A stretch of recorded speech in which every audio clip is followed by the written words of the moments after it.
Ndakava ndichiri mudiki, ndichitsvaga mangwana. Ndakavimbisa mai, ndichati ndodzoka rimwe zuva. Makore ava kufamba, bvudzi rava kuchena, asi mufananidzo wemusha hausati wabva mumwoyo.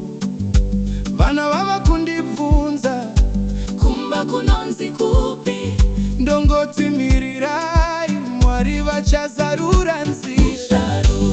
Handina kukukanganwa, Musharudzi munogara mumwoyo. Miti iya nemakomo zvichiri kundishevedza. Ndinotenda Ishe, Rimwe zuva ndichadzoka.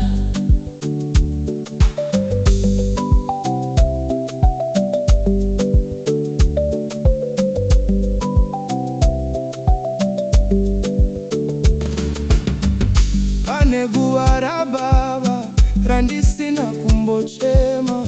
Pane mai vari kumirira, mesovo vari munzira. Hama dzinongondifonera, Dzoka kana wagona. ini ndinoti ndichauya kana Ishe vandisimudza. Abrahamu akafamba asingazive kwaienda. Josefa akagara kure, asi Mwari vakamudzorera. Saka neni ndinovimba, nguva yangu ichasvika. Musharudzi Handisi kukanganwa.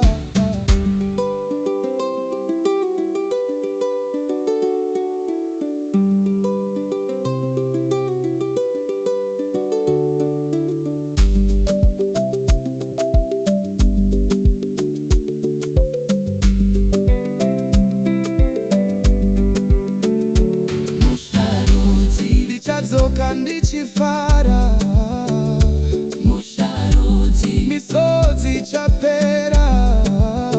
Mwari havakanganwi vanhu vanovimba navo. Musharudzi Ndichakuona zvakare.